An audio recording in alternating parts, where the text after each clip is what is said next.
मित्रों, जिसने गीता को नहीं जाना उसका जीवन व्यर्थ है। किंतु आज के व्यस्त जीवन में हमारे पास गीता अध्ययन का समय ही कहाँ है।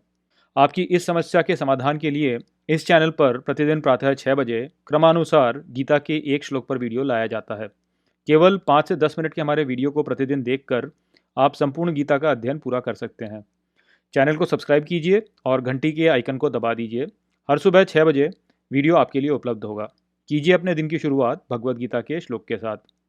जो श्लोक आपके पीछे छूट गए हैं उनके लिए प्लेलिस्ट का लिंक नीचे डिस्क्रिप्शन में उपलब्ध है। वहां जाकर आप पिछले वीडियो देख सकते हैं। चलिए आज के वीडियो को आरंभ करते हैं।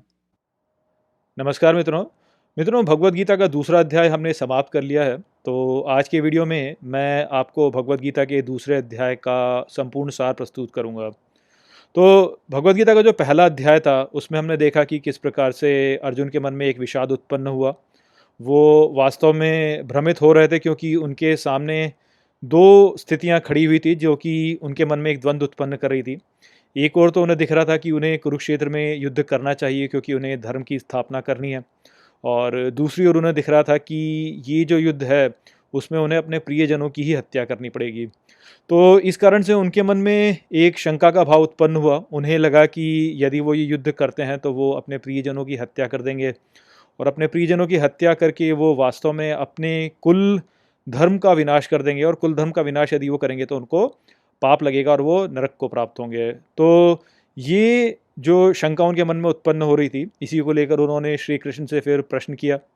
और जो दूसरा अध्याय आरंभ होता है वहाँ पर हम देखते हैं कि श्री कृष्ण आरंभ में एक सतही रूप से अर्जुन को बोलते हैं कि तुम इस प्रकार से ये कमज़ोरी में आप कह सकते हो या दुर्बलता की ओर क्यों जा रहे हो।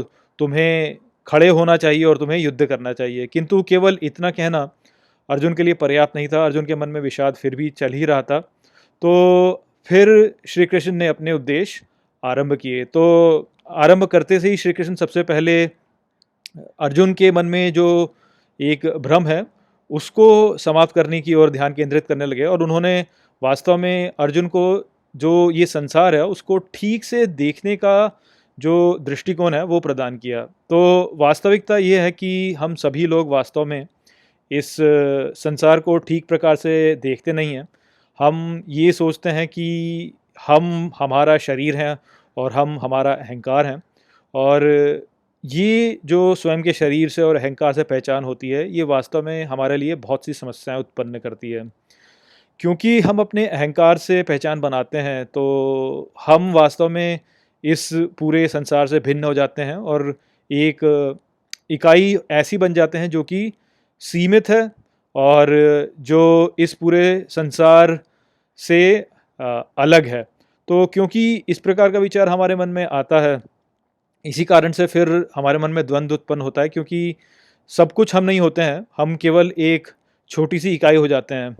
क्योंकि हम एक छोटी सी इकाई हो जाते हैं तो फिर हमारे मन में एक अपूर्णता का भाव उत्पन्न होता है, और उस अपूर्णता के भाव से हम अपने आप को बाहर निकालना चाहते हैं, और इस कारण से हम स्वयं की जो इच्छा शक्ति है उसको ठीक स्थान पर नहीं लगाते हैं। हम सबसे पहले तो अपने अहंकार को बढ़ाने का प्रयास करते हैं। तो इस कारण से हम सोचते हैं कि हम धन, प्रसिद्धि, शक्ति ये सब जो है ये सब प्राप्त कर लें, और हम वास्तव में इतने शक्तिशाली हो जाएं कि इस पूरी पृथ्वी पर हम अपनी इच्छा को थोप सकें। उसी के साथ में क्योंकि हम सीमित हैं तो हमको दूसरे लोगों की आवश्यकता होती है ये सब करने में। तो इस कारण से हम फिर अपनी पहचान को दूसरों के साथ में जोड़ने लगते हैं। तो या तो हम अपने परिवार के साथ में अपनी पहचान जोड़ेंगे, या तो हम अपने राष्ट्र के साथ में जोड़ने लगते हैं, या अपने धर्म के साथ में जोड़ने लगते हैं, या अपनी जाति के साथ में जोड़ने लगते हैं। इस प्रकार की हम एक कार्यवाही है जो कि करने लगते हैं क्योंकि हम स्वयं को सीमित अनुभव कर रहे होते हैं। तो यही जो सभी काम हम कर रहे होते हैं, इसी से हमारे मन में एक आसक्ति की भावना उत्पन्न होती है, और हमारे मन में मोह की भावना उत्पन्न होती है कि हम या तो अपने परिवार से मोह करने लगेंगे, या अपने धन या प्रसिद्धि या जो हमारा राष्ट्र है इन सब से हम मोह करने लगते हैं। तो ये जो इकाइयाँ होती हैं ये हमारे से बाहर होती हैं, और इन पर हमारा पूर्ण रूप से नियंत्रण नहीं होता है। तो इसी कारण से हमारे मन में विषाद उत्पन्न होता है।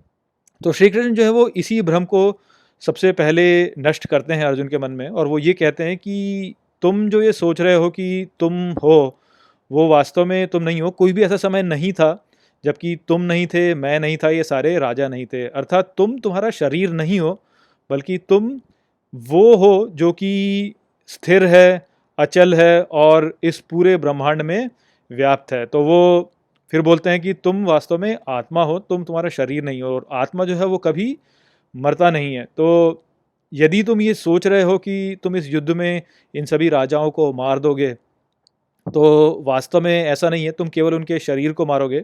उनका जो वास्तविक स्वरूप है, जो कि आत्मा है, वो कभी भी मरता नहीं है। तो इसलिए तुम्हें ये कभी सोचना नहीं चाहिए कि तुम इनकी हत्या कर दोगे। यदि तुम ये सोचते हो कि तुम इनकी हत्या कर दोगे, तो तुम वास्तव में भ्रमित हो, क्योंकि जो तुम्हारी आत्मा है, जो भी आत्मा भीतर में होती है सबके, वो जो आत्मा है वो अविनाशी है, उसको कोई भी मार नहीं सकता। और जो हम ये सोचते हैं कि हम अपना अहंकार है, वो वास्तव में एक छलावा है। तो यदि तुम किसी भी राजा को यहाँ पे मारते हो, तो वास्तव में एक रूप से देखा जाए तो तुम उनके अहंकार को मार रहे हो, किंतु अहंकार जो है वो तो वास्तव में एक छलावा ही है। तो किसी छलावे को मार करके तुम्हें किस बात का दुख? तो इसीलिए श्री कृष्ण कहते हैं कि जो ज्ञानी व्यक्ति होते हैं, वो न तो किसी के जन्म पे बहुत कुछ सोचते हैं, ना ही किसी की मृत्यु को लेकर वो बहुत ही चिंतित होते हैं, क्योंकि उन्हें पता है कि ना तो किसी का जन्म होता है और ना ही किसी की मृत्यु होती है। वास्तव में जो आत्मा है वो तो सदैव ही रहता है। तो इस प्रकार से बोल करके फिर वो अर्जुन से कहते हैं कि जो ज्ञानी व्यक्ति होते हैं, वो वास्तव में अपने अहंकार के साथ में नहीं जुड़ते, और वो ऐसा प्रयास कभी भी नहीं करते हैं कि वो अपने अहंकार को बड़ा कर सकें। अर्थात वो कभी भी ऐसे कार्य नहीं करते हैं जो कि उनके निहित स्वार्थ, जो कि अहंकार के रूप से देखा जाए तो उस निहित स्वार्थ के लिए प्रेरित होते हैं। वो जो भी कार्य करते हैं वो सभी के कल्याण के लिए करते हैं। वो सभी कार्य जो होते हैं वो सभी धर्म की स्थापना के लिए होते हैं। तो जो व्यक्ति वास्तव में कार्य ऐसे करता है कि वो अपने निहित स्वार्थ के लिए वो कार्य कर रहा है, वो वास्तव में सदा पाप ही करता है। क्योंकि जब वो इस प्रकार से कार्य करता है, तो उसमें जो उसके भीतर का जो अलगाव है, द्वंद्व है, वही बढ़ता है। और ये जो द्वंद्व है, इसके बढ़ने से समस्या ही उत्पन्न होती है। इसलिए जो ज्ञानी व्यक्ति होते हैं वो कभी भी अपने अहंकार के लिए कार्य नहीं करते, क्योंकि उनको पता है कि इस कार्य को करके वास्तव में आंतरिक द्वंद्व ही उत्पन्न होना है। तो इसलिए वो जो कार्य करते हैं वो सबके कल्याण के लिए करते हैं। तो वो फिर यही कहते हैं अर्जुन को कि तुम्हें भी जो सारे कार्य करने चाहिए, वो वास्तव में केवल धर्म की स्थापना की ओर करने चाहिए, ना कि तुम्हारे निहित स्वार्थ के लिए। और तुम जो यहाँ पर ये सोच रहे हो कि मैं यहाँ पे युद्ध ना करूँ, वो वास्तव में तुम्हारे निहित स्वार्थ से ही उत्पन्न हो रहा है।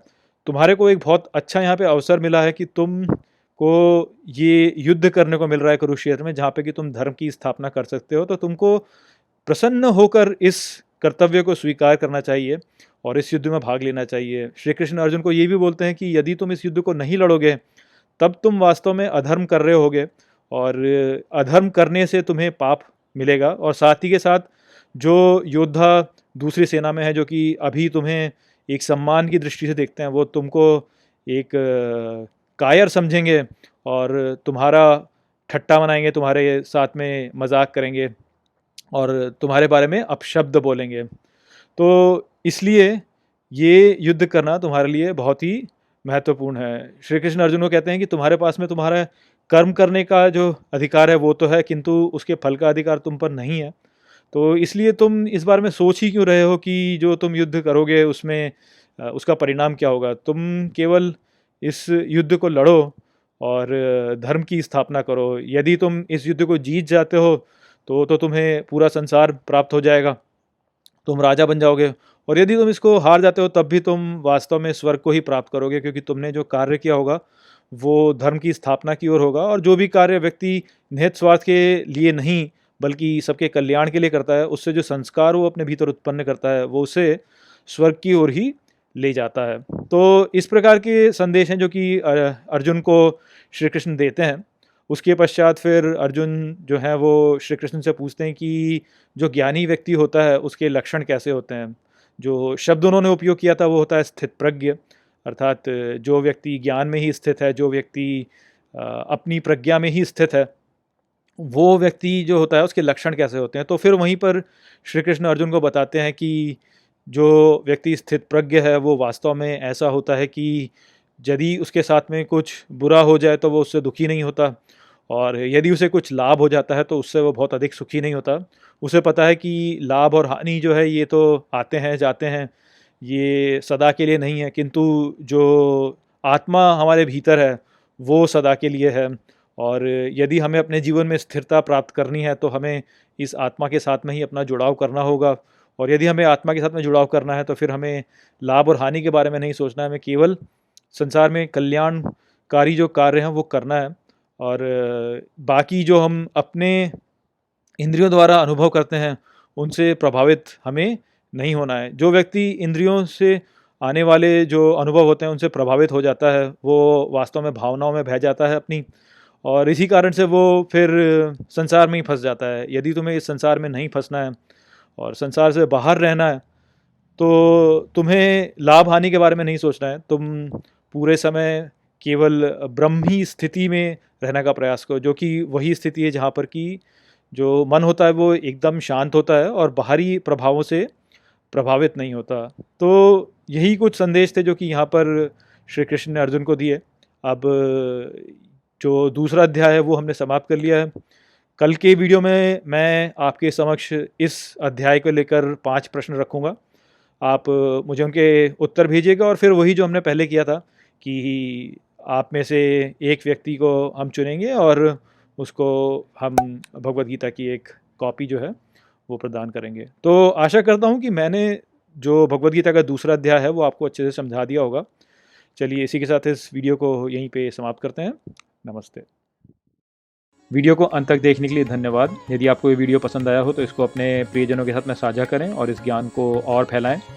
यदि आपके पास कोई भी प्रश्न है तो मुझसे इंस्टाग्राम पर जुड़िए। वहाँ पर मैं हर शनिवार रात को एक लाइव Q&A सेशन रखता हूँ और आप मुझसे वहाँ पर अपने प्रश्न पूछ सकते हैं। जय श्री कृष्ण।